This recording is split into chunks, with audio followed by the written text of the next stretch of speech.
আসসালামু আলাইকুম। স্বাগতম সবাইকে আমার নতুন ট্রাভেল ব্লগে। এই ব্লগে আপনাদের থেকেও আমি বেশি এক্সাইটেড বিকজ প্রথমবারের মতন হিনো এইচজে বাসে ভ্রমণ করতে যাচ্ছি। আমাদের দেশের হিনো লেটেস্ট ইম্পোর্ট করা হিনো এইচজে বাসে আমার এক্সপিরিয়েন্স কেমন ছিল আপনাদের কাছে শেয়ার করব এই ভিডিওতে। আমার আজকের ট্যুরমেট ইকোনো সার্ভিসের বহরে থাকা একমাত্র হিনো এইচজে বাস। এই বাসে ঢাকা থেকে লক্ষ্মীপুর যাবার সম্পূর্ণ একটি এক্সপিরিয়েন্স শেয়ার করব আপনাদের কাছে। আমি এখন আছি সায়দাবাদে মালিকনগরে ইকোনো সার্ভিসের কাউন্টারে। সকল অবসর সকল প্রত্যাশার অবসান ঘটিয়ে আসলে আজকে আমি যাচ্ছি হিনো একে এইচজে বাসে ঢাকা থেকে তো লক্ষ্মীপুর যাচ্ছি। এইচজে বাস এর আগে ট্রাই করি নাই, এবার ফার্স্ট টাইম ট্রাই করতে যাচ্ছি। এটা হচ্ছে ইকোনো সার্ভিসের মানিকনগরে যে কাউন্টার, সেটা নিট অ্যান্ড ক্লিন, অনেক ক্লাসিক্যাল বলতে পারেন এই কাউন্টারটি ছিল।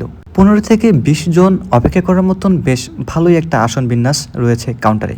সব থেকে ভালো লেগেছে কিছু বাসের ছবি এখানে দেয়ালে টাঙানো ছিল, বেশ ভালোই লাগতেছিল। 550 টাকা দিয়ে টিকিট কেটে আমি অপেক্ষা করতে থাকি বাসের জন্য। ভ্রমণের শুরুতে চলুন এই বাসটি সম্পর্কে বিস্তারিত জানি।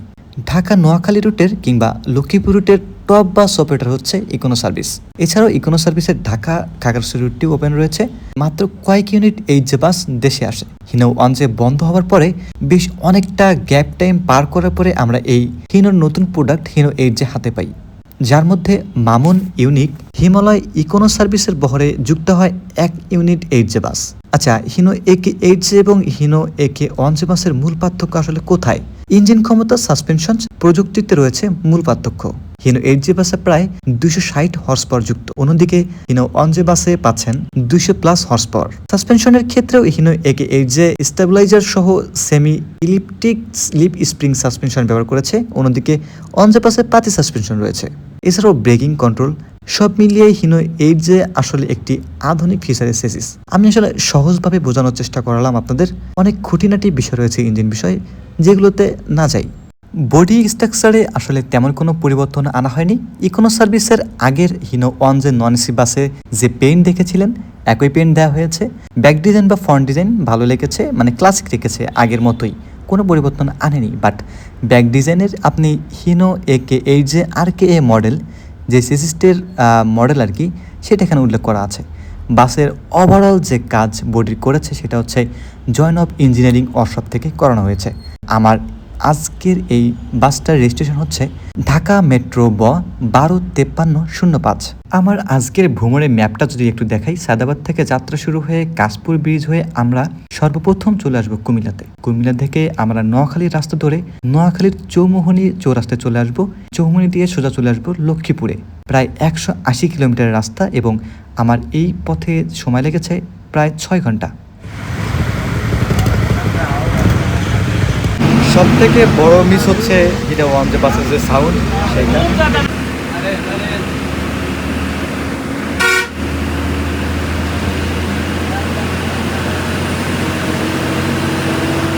বৃষ্টির মধ্যে যে পারফরমেন্সটা দেখাচ্ছে আসলে বলার বাইরে। রিল্যাক্সে, ড্রাইভারের কাছে মনে হচ্ছে না যে রাস্তা পিছনে আছে।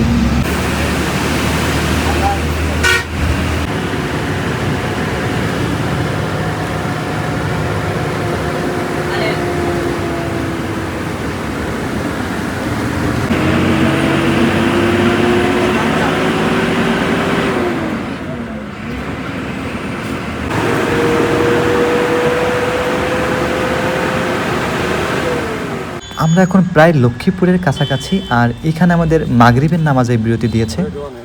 দারুণ এই ওয়েদার, আসলে ঘুমানোর জন্য একদম পারফেক্ট ওয়েদার। যেটা আমার পাশে যাত্রী করতেছিলেন, এই ওয়েদারে বেশ জম্পেশ একটা ঘুম দিয়েছেন তিনি। বাট আমি বাসের এক্সপিরিয়েন্স নিচ্ছি যে এই যে বাসে আসলে বৃষ্টির মধ্যে কতটা পারফেক্ট। অপেক্ষার পাড়া শেষ করে 1:30-এর দিকে আমার বাস আমার ট্যুরমেট কাউন্টারের সামনে এসে দাঁড়ায়।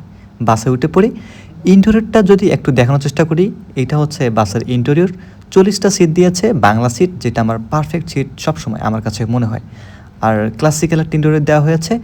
যাত্রী উঠায় আসলে সব কিছু ক্লিয়ারলি দেখাতে পাচ্ছে না ইন্টেরিয়রটা আর কি, সুযোগ পাইনি আমি আসলে। জাস্ট দেখানোর চেষ্টা করতেছি, এমন একটা ইন্টেরিয়র দেওয়া হয়েছে এই বাসে। এইটা হচ্ছে বাসের স্টারিং, অনেকটা আরএনএট বাসের মতো লাগতেছে আমার। হিনো ওয়ান জে স্টাডির মতো আসলে ইমোশন কোথাও আটকায় না, জাস্ট অন জে ইজ অন জে। আর ফ্রন্ট লুকে এমন একটা ভিউ পাচ্ছেন।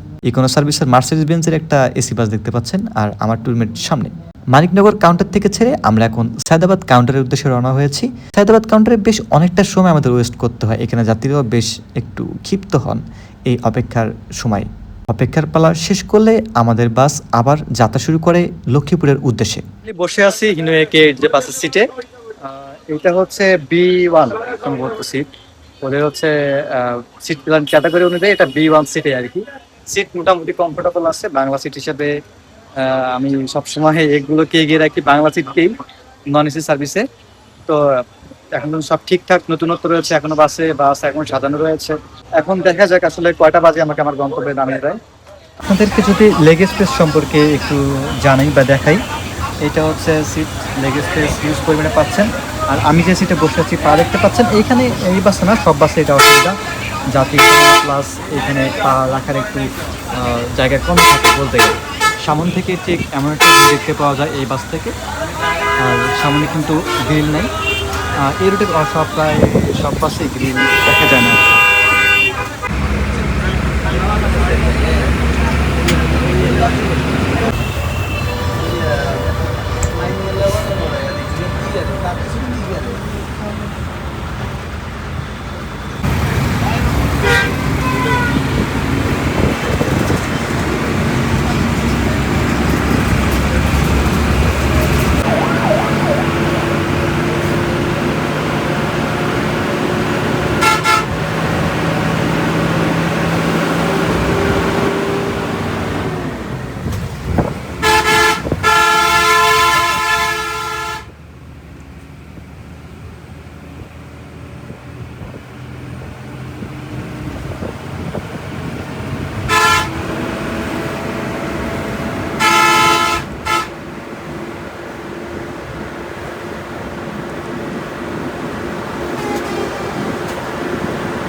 আমার যাত্রা শুরুর কিছুক্ষণের মধ্যেই তুমুল বৃষ্টির দেখা পাই। আকাশ আগে থেকেই মেঘলা, দেখতেই পাচ্ছেন আসলে কতটা একটা রোমাঞ্চকর ওয়েদার বলতে পারেন। বাট আমি চেয়েছিলাম শুকনো রাস্তায় একটা ট্রাভেল এক্সপিরিয়েন্স নিতে, বৃষ্টির মধ্যে এইট জে বাসের এক্সপিরিয়েন্স নিচ্ছিলাম আর কি। বলতে হয় ভাই, এইট জে বাস বৃষ্টির মধ্যে, মানে ড্রাইভার যেভাবে ড্রাইভ করতেছিলেন, রাস্তা শুকনা আছে, ইচ্ছা মতন ড্রাইভ করতেছেন, উনি আসলে ভেজা রাস্তা কোনো গায়ে নিচ্ছেন না। এদিক থেকে আমার ব্যক্তিগতভাবে মনে হলো যে আসলে এই যে ভেজা রাস্তায় বেশ ভালোই একটা পারফর্ম করতে সক্ষম।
সব থেকে বড় মিস হচ্ছে যেটা ওয়ান যে বাসের যে সাউন্ড সেইটা। এই যে বাসের সাউন্ড আসলে কেমন আপনাদেরকে বলি, আমরা রেয়ার বাসের রেয়ার ইঞ্জিনের যে বাসগুলো দেখতে পাই না আমাদের দেশে, তো রেয়ার ইঞ্জিনের বাসগুলোর সাউন্ড একটা ভারী টাইপের হয়। হ্যাঁ, মনে হয় যে ইঞ্জিন সত্যি আছে, বাট ওয়ান যে সাউন্ডের যে আলাদা একটা মর্ম, এটা আসলে আমরা বাস বিষয়ে যারা ঘাটাঘাটি করি বা বাসগুলো আমরা বলতে পারি তারা আসলে বুঝি। বাদ বাকি এই যে সাউন্ডটা মনে হচ্ছে রেয়ার ইঞ্জিনের বাসের মতো আর কি। আর বৃষ্টির মধ্যে যে পারফরমেন্সটা দেখাচ্ছে আসলে বলার বাইরে, রিল্যাক্সে, মানে ড্রাইভারের কাছে মনে হচ্ছে না যে রাস্তা পিছনে আছে এমন কিছু।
তবে গাড়ি নম্বর অবশ্যই খেয়াল করবেন, গাড়ি নম্বর 5305, টাইম 15 মিনিট। গাড়ির ভিতরে ল্যাপটপ মোবাইল রাখবেন না, সাথে করে নিয়ে দেবেন। নামাজ পড়া করে দেবে, দামি কোনো জিনিস থাকলে সাথে করে নিয়ে দেবেন। নামাজ পড়া করে দেবে, কোনো শিখা আছে যারা নামাজ পড়বেন, দোতলায় মসজিদ আছে, দোতলা ওযুখানা, নামাজ আদায়। এখন সময় বিকেল 4:45 এবং আমরা অবস্থান করছি এই যে বাসকে নিয়ে হোটেল রোড স্টাডি। এটা আসলে কুমিল্লার আগ মুহূর্তে একটা হোটেল। এখানে আমাদের 15 থেকে 20 মিনিটের একটা যাত্রা বিরতি দেওয়া হয়েছে। এই পর্যন্ত আসতে আসলে আপনারা দেখলেন যে পুরো রাস্তা জুড়ে কিন্তু শুধু বৃষ্টি পেয়েছি। আর পাশাপাশি দেখতে পাচ্ছেন ইকোনো ওয়ানজে বাস একটা হোটেলে প্রবেশ করতেছে। এখানে আরেকটা বাস হোটেল থেকে বের হচ্ছে, মাঝখানে আমার ট্যুরমেট। 3টা বাসের একটা সমন্বয়ের যে বিষয়টা, এটা আমার কাছে একদম দারুণ লেগেছে। ঢাকা থেকে এই হোটেল পর্যন্ত আসতে আমাদের প্রায় 3 ঘন্টার মতন সময় লেগেছে। রাস্তা অনেক ভেজা ছিল, যার কারণে বাস খুব বেশি টানছে তা না, তবে অনজে বাসের থেকে বেটার মনে হইলো, মানে ভেজা রাস্তায় বেটার মনে হইলো আর কি। আমাদের বাসের গ্লাস পরিষ্কার করা হচ্ছে। আসলে বৃষ্টি যখন হচ্ছিল একটা হুইপার কাজ করতেছিল না, এটা দিয়ে একটু মন খারাপ ছিল, কারণ ভিডিওতে অনেক সমস্যা হচ্ছিল। এশিয়া এয়ারকোনের একটা বাস দেখতে পাচ্ছেন, এটা আসলে অশোক লেল্যান্ডের একটি বাস। যে পেইন্টটা দিয়েছে এই বাসে, এটা কিন্তু মূলত উত্তরবঙ্গের নাবিল পরিবহনে মার্সিডিজ বেঞ্জ রিসেন্ট যে যুক্ত করেছিল তারই একটি পেইন্ট। 15 মিনিটের যাত্রী বিরতি আমরা শেষ করি প্রায় 30 মিনিটে। আধা ঘন্টা একটা বিরতির পর আমাদের বাস আবার চলতে থাকে লক্ষ্মীপুরের উদ্দেশ্যে। আর এরপরে আমাদের বৃষ্টির রাত দেখা পায়নি, রাস্তা ভেজা থাকলেও আস্তে আস্তে শুকাতে শুরু করলে বেশ একটা ভালো পারফরমেন্স দেখিয়ে দেয় হিনো এডজে।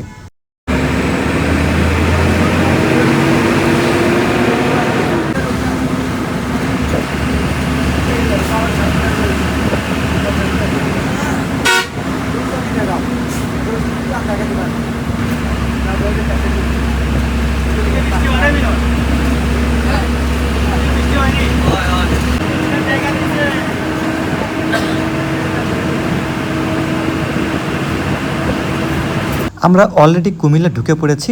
যে ব্রিজটা দেখতে পাচ্ছেন, এই ব্রিজের বামে রাস্তা ধরে মানে নিচের লেন ধরে গেলেই আপনি কুমিল্লা শহর ঢুকতে পারবেন। এবং আমরা ব্রিজের উপর দিয়ে গিয়ে সামনে ইউটার্ন নিয়ে হাতের ডান পাশে রাস্তাটি চলতে থাকবো, যেটি চলে গেছে নোয়াখালী এবং লক্ষ্মীপুরের উদ্দেশ্যে।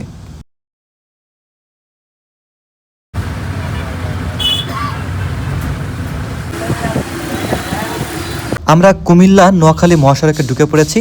সারা এক্সপ্রেসের বাস দেখতে পাচ্ছেন, দুইটা সারা এক্সপ্রেস একসাথেই। আমি কিন্তু সারা এক্সপ্রেসের হিনো একে অনজে এসি বাসে একটা ট্রাভেল এক্সপিরিয়েন্স দিয়েছিলাম, বেশ ভালো রেসপন্স করেছিলেন আপনারা। আর এই রুটেই আরেকটা আপডেট নিয়ে আজকে ব্লগে আসছি, সেটা হচ্ছে এই যে নোয়াখালীতে এত আপডেট কেন, বাট আমার আপডেট যেদিকে আমাকে যাইতে হবে সেদিকেই, যার কারণে আবারও নোয়াখালী লক্ষ্মীপুরের উদ্দেশ্যে চলে আসা। এইদিকে মোটামুটি রাস্তা অনেক ভালো, বিকজ N1 থেকে এইখানে রাস্তা যেটা রয়েছে কুমিল্লা থেকে নোয়াখালী পর্যন্ত, এই রাস্তাটা দারুণ লাগে। মানে 140 টানলে এই রাস্তায় বোঝার কোনো উপায় নেই। তবে বিরক্ত বেশি লেগেছে আমাকে নোয়াখালী চৌমুহনী থেকে লক্ষ্মীপুর যেতে, যে রাস্তাটুকু পাড়ি দিয়েছি আমি, অল্প কিছু রাস্তা, বাট রাস্তার অবস্থা অনেক বাজে ছিল, যেটা বলার বাইরে। বাকিটা ভিডিওতে দেখতে পারবেন।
আচ্ছা আমি বাইক গেলে তোর কল দিয়ে আমার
এই মোড়ের ডান পাশে যে রাস্তাটি দেখতে পাচ্ছেন সেই রাস্তাটি চলে গেছে চাঁদপুরের উদ্দেশ্যে। আমরা বাম পাশে চলতে থাকবো নোয়াখালীর উদ্দেশ্যে। সন্ধ্যা প্রায় 6:30-এর দিকে আমরা নোয়াখালী চৌমুহনীতে পৌঁছে যাই। এখানে বাস থেকে যাত্রী নামার পরে একটু পরেই মাগরিবের নামাজের বিরতি দেওয়া হয়। চৌমুহনী থেকে একটু সামনেই আমাদের বাস এখন মাগরিবের নামাজের বিরতিতে আছে। নামাজের বিরতি শেষ করলে আমরা লক্ষ্মীপুরের উদ্দেশ্যে যাত্রা শুরু করি। তবে ঢাকা থেকে এই পর্যন্ত আসতে যে বিরক্ত লাগে নাই, এখন সেই বিরক্ত লাগতেছে। রাস্তার অবস্থা অনেকটাই বাজে ছিল, অনেক বড় বড় গর্ত, বৃষ্টির কারণে আরো বেশি কাদাযুক্ত গর্ত হয়ে গেছে।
আল্লাহ হাফেজ, ধন্যবাদ। না না সমস্যা নেই আঙ্কেল, আল্লাহ হাফেজ, ধন্যবাদ, ভালো ছিল।